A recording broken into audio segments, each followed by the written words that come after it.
ಪಾಕಿಸ್ತಾನದ ಮೇಲೆ ವಾಯುದಾಳಿಯನ್ನು ಮಾಡಿ 3 ದಿನಗಳಲ್ಲೇ ಪಾಕಿಸ್ತಾನವನ್ನ ಬಗ್ಗು ಬಡಿಯುವ ಹಂತಕ್ಕೆ ಭಾರತ ಬಂದಾದ ನಂತರ ಇಡೀ ದೇಶಾದ್ಯಂತ ಮೋದಿಯವರ ಒಂದು ಸಮರ್ಥ ನಾಯಕತ್ವ, ದೇಶದ ಸೇನೆಯ ಬಗ್ಗೆ ಅಪಾರವಾದಂಥ ಅಭಿಮಾನ, ಹೆಮ್ಮೆ 140 ಕೋಟಿ ಭಾರತೀಯರಲ್ಲಿ ಕಂಡು ಬರ್ತಾ ಇದೆ. ಆದರೆ ಕಾಂಗ್ರೆಸ್ಗೆ ಇದನ್ನು ಸಹಿಸ್ಕೊಳ್ಳೋಕ್ಕಾಗ್ತಾ ಇಲ್ಲ. ಹಾಗಾಗಿ ಪ್ರತಿನಿತ್ಯನೂ ಕೂಡ ಮೋದಿ ಅವರನ್ನ ಟೀಕೆನ ಮಾಡುವಂಥದ್ದು, ಇಲ್ಲ ಸಲ್ಲದಂತಹ ಆರೋಪಗಳನ್ನು ಮಾಡುವಂಥದ್ದು, ಇಂದಿರಾ ಗಾಂಧಿ ಅವರಿಗೆ ಹೋಲಿಸೋದಕ್ಕೆ ಹೊರಡುವಂಥದ್ದು, ಈ ರೀತಿ ಪ್ರಯತ್ನಗಳು ಸತತವಾಗಿ ನಡೀತಾ ಇದೆ. ಅದರಲ್ಲೂ ಕೂಡ ನಮ್ಮ ಕರ್ನಾಟಕದಲ್ಲಿ ಒಂದಿಬ್ಬರು ಮಂತ್ರಿಗಳು ಹಾಗೂ ಒಂದಿಬ್ಬರು MLAಗಳು ಪ್ರತಿನಿತ್ಯನೂ ಕೂಡ ಈ ಹಳ್ಳಿನಲ್ಲಿ ಬೆಳಗ್ಗೆ ಎದ್ದು ಕೂಡಲೇ ಮನೆ ಸುತ್ತಾ ಇರುವಂಥ ಮರ ಗಿಡಗಳಲ್ಲಿ ಕಾಗೆಗಳು ಬಂದು ಕಾಕಾ ಕಾಕಾ ಅಂತಾರಲ್ಲ, ಹಾಗೆ ಪ್ರತಿನಿತ್ಯ ಮೋದಿಯವರ ಬಗ್ಗೆ ಕೆಡಕು ಮಾತಾಡ್ತಾರೆ, ಸಾಕ್ಷ್ಯ ಕೇಳೋ ಅಂಥದ್ದು, ಈ ಥರದ್ದೆಲ್ಲ ನಡೀತಾ ಇದೆ. ಆದರೆ ಬಹಳ ನನಗೆ ಬೇಸರ ಹುಟ್ಟಿಸಿದ ಸಂಗತಿ ಏನಂತಂದ್ರೆ, ಸಂತೋಷ್ ಲಾಡ್ ಅಂತವರು ಕೂಡ ಮೋದಿಯವರ ಬಗ್ಗೆ ಬಾಯಿಗೆ ಬಂದಂಗೆ ಮಾತಾಡ್ತಾ ಇದ್ದಾರೆ. ಮೋದಿ ತಾನೇ ಸುಪ್ರೀಂ ಅಂತ ಭಾವಿಸ್ಬಿಟ್ಟಿದ್ದಾರೆ. ಇದು ತಿರಂಗ ಯಾತ್ರೆ ಬದಲು ಟ್ರಂಪ್ ಯಾತ್ರೆ ಮಾಡಿ ಏನ್ ಮಾತಾಡ್ತಿದ್ದೀರಿ ಸಂತೋಷ್ ಲಾಡ್ ಅವರೇ? ನಿಮಗೆ ಏನು ಮಾತಾಡ್ತಿದ್ರೆ ಅನ್ನೋ ಪರಿಜ್ಞಾನ ಆದರೂ ಇದೆಯಾ? ನೀವೊಬ್ಬರು ಸಚಿವರಿದ್ದೀರಿ.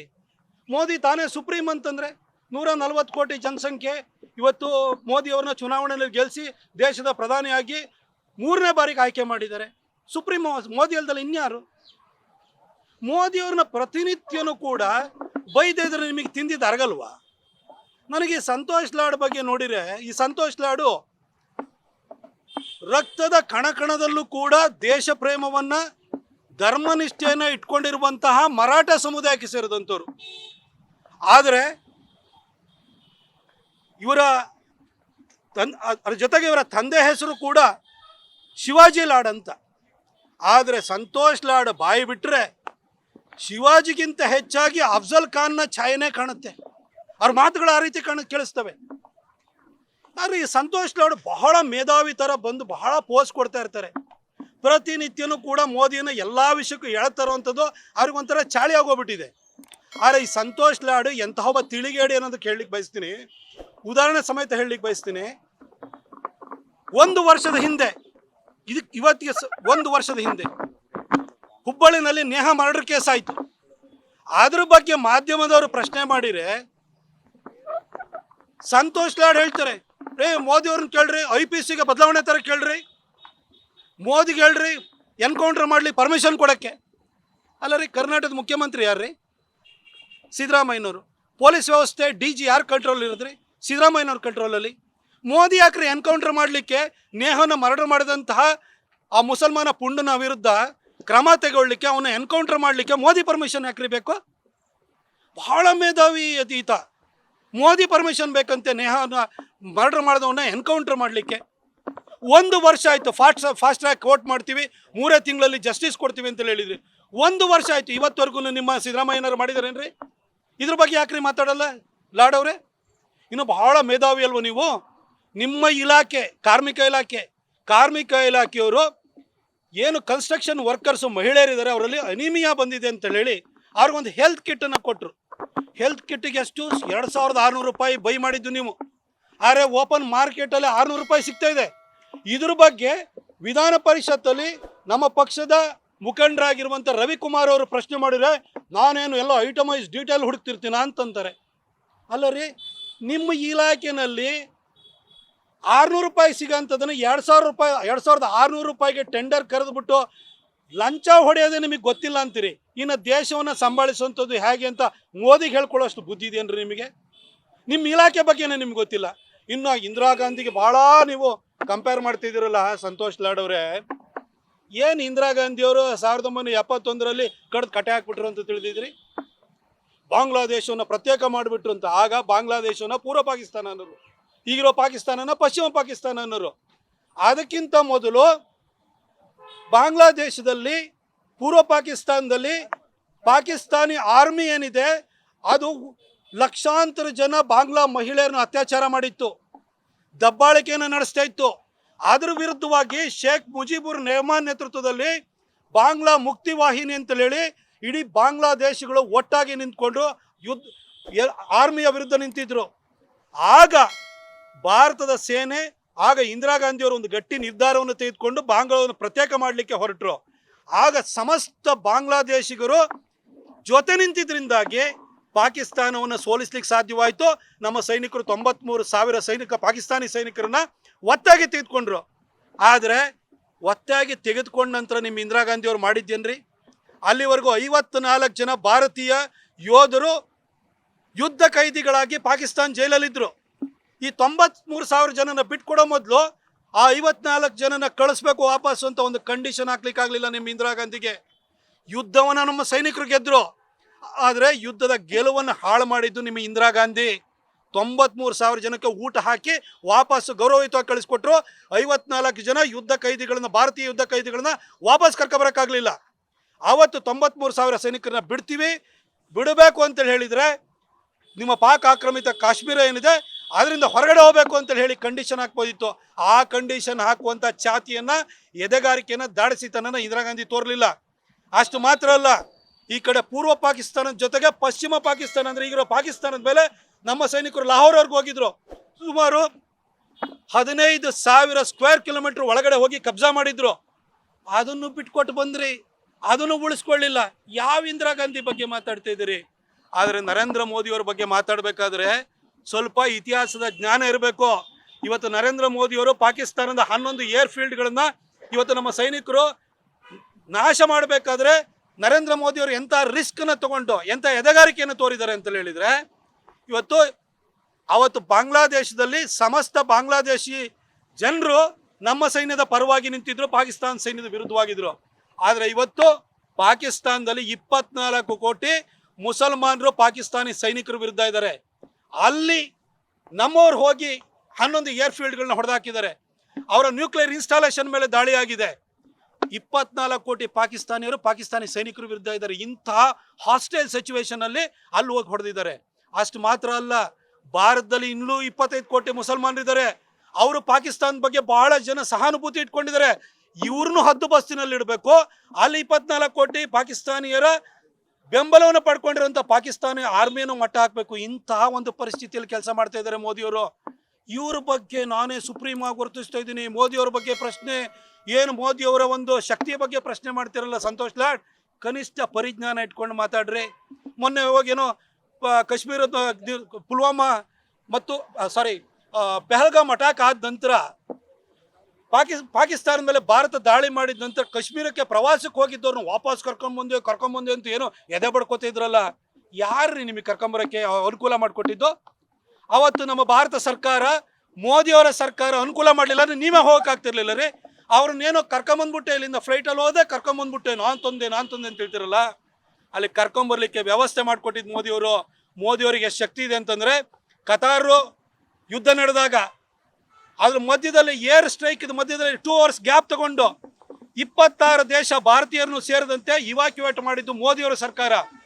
2014ರಲ್ಲಿ ಐಸಿಸ್ನ ಒತ್ತೆಯಲ್ಲಿದ್ದಂತಹ 46 ಜನ ಕೇರಳದ ನರ್ಸ್ಗಳನ್ನ ಐಸಿಸ್ ಒತ್ತೆಯಿಂದ ಬಿಡಿಸ್ಕೊಂಡು ಬಂದಂತಹ ವ್ಯಕ್ತಿ ನರೇಂದ್ರ ಮೋದಿ.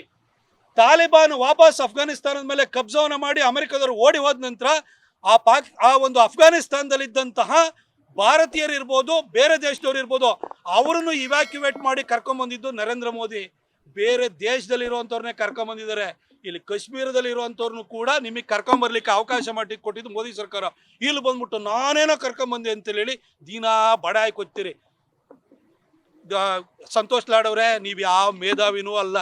ಪ್ರತಿನಿತ್ಯನೂ ಕೂಡ ಅನಿಷ್ಟಕ್ಕೆಲ್ಲ ಶನೇಶ್ವರ ಕಾರಣ ಅಂತೇಳಿ ಹೇಳ್ಬಿಟ್ಟು ನಿಮ್ಮ ಅನಿಷ್ಟಕ್ಕೆಲ್ಲ ಮೋದಿ ಕಾರಣ ಅಂತ ದಿನಾ ಬೈಕೊಂಡಿದ್ದೀರಿ. ಇಷ್ಟು ಬಿಟ್ಟರೆ ನಿಮ್ದು ಏನೂ ಇಲ್ಲ. ನನಗೆ ಭಾಳ ಬೇಸರ ಸಂಗತಿ ಅಂತಂದರೆ, ಒಂದು ಮರಾಠ ಸಮುದಾಯಕ್ಕೆ ಸೇರಿದಂಥ ವ್ಯಕ್ತಿಯಾಗಿ ಅಫ್ಜಲ್ ಖಾನ್ ಥರ ಪ್ರತಿನಿತ್ಯ ಮಾತಾಡ್ತಿರಲ್ಲ, ಆ ಸಮುದಾಯಕ್ಕೆ ನೀವು ಮಾಡ್ತಾ ಇರುವಂಥ ಅವಮಾನ ಅಂತ ಹೇಳಲಿಕ್ಕೆ ಬಯಸ್ತೀನಿ. ನಮಗೆ ಶತ್ರು ಬರೀ ಪಾಕಿಸ್ತಾನ ಮಾತ್ರ ಅಲ್ಲ, ಪಾಕಿಸ್ತಾನದ ಬಗ್ಗೆ ಸಹಾನುಭೂತಿಯಲ್ಲಿ ಇಟ್ಕೊಂಡಿರುವಂತಹ ನಮ್ಮ ನೆರೆಹೊರೆನಲ್ಲೇ ಇರುವಂಥ, ಅಕ್ಕಪಕ್ಕದಲ್ಲೇ ಇರುವಂಥ, ನಮ್ಮ ಜೊತೆನೇ ಕೂತ್ಕೊಂಡು ಕಾಫಿ ಟೀ ಕುಡಿಯುವಂತಹ, ಊಟ ಮಾಡುವಂಥ ವ್ಯಕ್ತಿಗಳು ಇದ್ದಾರೆ. ನಾವು ಬರೀ ಪಾಕಿಸ್ತಾನನ ಮಾತ್ರ ಎದುರಾಳಿ ರಾಷ್ಟ್ರ, ಶತ್ರು ರಾಷ್ಟ್ರ ಅಂತ ನೋಡೋಕ್ಕಾಗಲ್ಲ. ನಮ್ಮ ಪಕ್ಕದಲ್ಲೂ ಶತ್ರುಗಳಿದ್ದಾರೆ, ಟೈಮ್ ಬಾಂಬ್ ಇದೆ ಅಂತ ಭಾರತೀಯರಿಗೆ ಅರ್ಥವಾಗ್ತಾ ಇದೆ. ಭಾರತ ಇವತ್ತು ಹೊರಗಿನ ಶತ್ರುಗಳ ಜೊತೆಗೆ ಒಳಗಿನ ಶತ್ರುಗಳ ಜೊತೆನೂ ಕೂಡ ಹೋರಾಟ ಮಾಡಬೇಕಾದಂಥ ಪರಿಸ್ಥಿತಿ ಇದೆ ಅನ್ನೋದು ಈ ಒಂದು ಪಾಕಿಸ್ತಾನದ ಮೇಲಿನ ದಾಳಿಯ ನಂತರ ಎಲ್ಲರಿಗೂ ಅರಿವಾಗಿದೆ, ಎಲ್ಲರ ಗಮನಕ್ಕೆ ಬಂದಿದೆ. ಜನನೂ ಕೂಡ ಜಾಗೃತರಾಗ್ತಾ ಇದ್ದಾರೆ. ಕಾಂಗ್ರೆಸ್ನವರಿಗೆ ಯಾವುದೇ ಒಂದು ಕಠಿಣವಾದಂಥ ಪ್ರಶ್ನೆಯನ್ನು ಅವರ ಬಗ್ಗೆ, ಅವರ ಯಾವುದೇ ಅಸಮರ್ಥತೆಯ ಬಗ್ಗೆ ಪ್ರಶ್ನೆ ಮಾಡಿದ ಕೂಡಲೇ ಪತ್ರಕರ್ತರನ್ನ ಆತ್ಮಸ್ಥೈರ್ಯ ಉಡಿಸ್ಬೇಕು. ನೀವು ಬಿ ಜೆ ಪಿ ಕಾರ್ಯಕರ್ತರ, ನೀವು ಏನು ಬಿ ಜೆ ಪಿ ಏಜೆಂಟಾ, ಈ ಥರ ಹೇಳ್ತಾರೆ. ಅವ್ರದ್ದು ಕ್ಷೇತ್ರ ಏನು, ಕಲಘಟಗಿನ ಅವ್ರ ಕ್ಷೇತ್ರ. ಆ ಕ್ಷೇತ್ರಕ್ಕೆ ಹೋದಾಗ ಅಲ್ಲಿ ಕಾರ್ಯಕರ್ತರು ಬಂದು 5 ವರ್ಷಕ್ಕೊಂದ್ಸರಿ ಮುಖ ತೋರ್ಸಕ್ಕೆ ಬರ್ತೀರಿ ಅಂತಂದ್ರೆ ಕಾರ್ಯಕರ್ತರ ಮೇಲೆ ಎಗರು ಹೋಗಿದ್ದಂಥ ಮನುಷ್ಯ 5 ವರ್ಷಕ್ಕೊಂದ್ಸರಿನೇ ಬರೋದು, ಏನು ಮಾಡ್ತೀವಿ, ಇನ್ನೊಂದ್ಸರಿ ಬರ್ತೀನಿ, ಈ ಥರ ಮಾತಾಡ್ತಾರೆ. ಅದು ಏನಾಗಿದೆ ಅಂತಂದ್ರೆ, ಈ ಸಂತೋಷ್ ಲಾಡು ಮೈ ತುಂಬ ಈ ಮೈನಿಂಗ್ ದುಡ್ಡು ಮೆತ್ಕೊಬಿಟ್ಟಿದೆಯಲ್ಲ, ಆ ದುಡ್ಡಿನ ಮದ ಹಂಗೆ ಮಾಡಿಸುತ್ತೆ. ಈ ಹಿಂದನೂ ಕೂಡ ಸಿದ್ದರಾಮಯ್ಯನವ್ರ ಸರ್ಕಾರದಲ್ಲಿ ಮಂತ್ರಿ ಆಗಿದ್ದು ಮೈನಿಂಗ್ ಹಗರಣ ಮೆತ್ಕೊಂಡು ರಿಸೈನ್ ಮಾಡಿ 2.5 ವರ್ಷ ಹೊರಗಡೆ ಇದ್ರು. ಅದು ನೆನಪಿರ್ಬೇಕು. ಸಂತೋಷ್ ಲಾಡ್ ಹೊರಗಡೆ ಭಾಳ ಸುಭಗ ಅಂತ ಪೋಸ್ಟ್ ಕೊಡಕ್ಕೆ ಹೋಗ್ಬೇಡಿ ನೀವು. ಮೈನಿಂಗ್ ಹಗರಣದಿಂದ ರಿಸೈನ್ ಮಾಡಿದಂಥ ವ್ಯಕ್ತಿ. ಮೊನ್ನೆನೂ ಕೂಡ ನಿಮಗೆ ಕಾರ್ಮಿಕರಿಗೆ, ಮಹಿಳೆಯರಿಗೂ ಕೊಟ್ಟಂಥ ಕಿಟ್ಟಲು ನೀವು ರಿಸೈನ್ ಮಾಡಬೇಕಿತ್ತು. ಆದರೆ ಸಿದ್ದರಾಮಯ್ಯನವರು ಅಂತಾರೆ ರಾಜ್ಯದ ಮುಖ್ಯಮಂತ್ರಿ ಆಗಿರ್ಬೇಕಾರೆ, ಅವರೇ ಮೂಢ ಹಗರಣದಲ್ಲಿ ಸಿಗಾಕೊಂಡಿರ್ಬೇಕಾದ್ರೆ ನಿಮ್ಮಂಥವ್ರನ್ನೆಲ್ಲ ಬಿಟ್ಟಿದ್ದಾರೆ ಅಷ್ಟೇ. ಇಲ್ಲಾಂದ್ರೆ 2ನೇ ಸರಿ ರಿಸೈನ್ ಮಾಡಿರ್ತಿದ್ರಿ. ಬಂದು ಮಾಧ್ಯಮಗಳ ಎದುರುಗಡೆ ಭಾಳ ಏನೋ ವೆಲ್ ಡ್ರೆಸ್ಡ್ ಆಗಿ ಬಂದ್ಬಿಟ್ಟು, ಶೇಡ್ಸ್ ಹಾಕೊಂಬಂದ್ಬಿಟ್ಟು ಈ ಪೋಸ್ ಕೊಡೋಂಥದ್ದು, ಯಾರ ಪತ್ರಕರ್ತನ ಹೆದರಿಸೋದು, ಇವೆಲ್ಲ ಈ ಮೈನಿನ ದುಡ್ಡಿನ ಕೊಬ್ಬಿದೆಯಲ್ಲ, ಅದನ್ನ ಮನೇಲಿ ಇಟ್ಕೊಳ್ಳಿ ಸರ್. ಎಲ್ಲರಿಗೂ ಕೂಡ ನಿಮ್ಮ ಹತ್ರ ದುಡ್ಡು ಇರ್ಬೋದು, ಬೇರೆಯವ್ರಿಗೆ ಯೋಗ್ಯತೆ ಇರುತ್ತೆ, ಯೋಗ್ಯತೆಗೂ ಭಾಳ ಶಕ್ತಿ ಇರುತ್ತೆ. ಪತ್ರಕರ್ತರನ್ನ ಈ ರೀತಿ ಬಂದು ಅವ್ರಿಗೆ ಪ್ರಶ್ನೆ ಮಾಡುವಂಥದ್ದು, ಅವ್ರನ್ನ ಆತ್ಮಸ್ಥೈರ್ಯ ಹುಡುಕ್ಸೋವಂಥದ್ದು ಕೆಲಸವನ್ನು ಮಾಡೋದು. ಬಿ ಜೆ ಪಿ ಕಾರ್ಯಕರ್ತರ, ನೀವು ಕಾರ್ಡ್ ಹೋಲ್ಡ್ರಾ, ಏಜೆಂಟ್ರಾ, ಈ ಥರ ಪ್ರಶ್ನೆ ಮಾಡೋದು ಬಿಡಿ. ಅವ್ರು ಕೇಳಿದಂಥ ಪ್ರಶ್ನೆಗೆ ಉತ್ತರ ಕೊಡಿ. ನಿಮ್ಮ ಇಂದಿರಾ ಗಾಂಧಿ ಏನು ಮಾಡಿಬಿಟ್ರು 71 ಅಂತ ಅದನ್ನು ಹೇಳಿ ಫಸ್ಟು. ಯಾಕಾಗ 54 ಜನ ನಮ್ಮ ಯುದ್ಧ ಕೈದಿಗಳನ್ನ ಬಿಡಿಸ್ಕೊಬರಲಿಲ್ಲ ಅಂತ ಹೇಳಿ. ನಿಮ್ಮ ನೆಹರು ಯಾಕೆ ಇಂಡಸ್ ವ್ಯಾಲಿ ಟ್ರೀಟಿ ಮಾಡಿಬಿಟ್ಟು ಪಾಕಿಸ್ತಾನಕ್ಕೆ ನೀರು ಕೊಟ್ಟರು ಅಂತ ಹೇಳಿ. ಅದು ಬಿಟ್ಟು ಇಲ್ಲಿ ಎಲ್ಲರ ಮೇಲೆ ಎಗರಾಡಕ್ಕೆ ಹೋಗ್ಬಿಟ್ರೆ ಏನು ಮನೆಗೆ ನೀವು ಯಾವ ಥರ ಹಾರಾಡ್ತೀರಿ ಅಂತ ಕೇಳ್ಕೊಂಡು ಕೊಡೋಕ್ಕೆ ಪತ್ರಕರ್ತರು ಯಾರ ಮರ್ಜಿನಲ್ಲೂ ಇಲ್ಲ. ಈಗ ಕಾಂಗ್ರೆಸ್ನವರು ಸಾಕ್ಷ್ಯ ಕೇಳ್ತಾ ಇದ್ರು, ಈಗ ಪಾಕಿಸ್ತಾನ ಪ್ರೈಮ್ ಮಿನಿಸ್ಟ್ರೇ ಎಲ್ಲಾನು ಒಪ್ಕೊಂಡಿದ್ದಾರೆ ನೋಡಿ. ಶಹಬಾಜ್ ಶರೀಫ್ ಪಾಕಿಸ್ತಾನದ ಆರ್ಮಿಯ ಆಫೀಸರ್ಸ್ ಎದುರುಗಡೆನೆ 9 ಮತ್ತು 10ನೇ ತಾರೀಕು ರಾತ್ರಿಗೆ ಬೆಳಗಿನ ಜಾವ 2:30ಕ್ಕೆ ಆರ್ಮಿಯ ಜನರಲ್ ಆಗಿರುವಂಥ ಆಸಿಮ್ ಮುನೀರ್ ನನಗೆ ಕರೆಯನ್ನು ಮಾಡಿ ಪಾಕಿಸ್ತಾನದ ಮೇಲೆ ಇಂಡಿಯಾದವರು ಮಿಸೈಲನ್ನು ಹಾಕಿದ್ದಾರೆ, ಏರ್ ಸ್ಟ್ರೈಕನ್ನು ಮಾಡಿದ್ದಾರೆ ಅಂತ ನನ್ನನ್ನು ಎಬ್ಬಿಸಿದ್ರು ಅಂತ ಹೇಳ್ತಿದ್ದಾರೆ. ಇನ್ಯಾವ ಸಾಕ್ಷ್ಯ ಬೇಕು ಸರ್? 2008 ಕೂಡ ತುಕಾರಾಮ್ ಓಂಬಳೆನೆ ಅಜ್ಮಲ್ ಕಸಬನ್ನು ಹಿಡಿದು ನಿಮಗೆ ಸಾಕ್ಷ್ಯ ಕೊಟ್ಟಾಗಲೇ ಪಾಕಿಸ್ತಾನದ ವಿರುದ್ಧ ನೀವು ಹುಲ್ಕಡ್ಡಿ ಎತ್ತಲಿಲ್ಲ. ಇವತ್ತು ಮೋದಿಯವರು ದಾಳಿ ಮಾಡಿರೋದಕ್ಕೆ ಪಾಕಿಸ್ತಾನದವರೇ ಸಾಕ್ಷ್ಯ ಕೊಡ್ತಾ ಇದ್ದಾರೆ.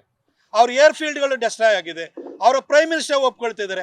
ಅವರೊಬ್ಬ MP ಕದನ ವಿರಾಮವನ್ನು ಘೋಷಣೆ ಮಾಡಿ ಅಂತ ಪಾಕಿಸ್ತಾನದ ಪಾರ್ಲಿಮೆಂಟಲ್ಲಿ ಹತ್ಕೊಂಡು ಹೇಳ್ತಾ ಇದ್ದಾನೆ. ಇನ್ನೇನ್ರಿ ಬೇಕು ನಿಮಗೆ? ನಾನು ಬಹಳ ಸರಿ ಹೇಳಿದ್ದೀನಿ, ಈ ಕಾಂಗ್ರೆಸ್ ಇದರಿಗೆ ಪಾಕಿಸ್ತಾನದ ಮೇಲೆ ಇರುವಂಥ ಪ್ರೀತಿ ಹೋಗೋಕ್ಕಾಗಲ್ಲ. ಯಾಕೆಂದರೆ ಪಾಕಿಸ್ತಾನ ಹುಟ್ಟಿಸಿದವ್ರೆ ಅವರು.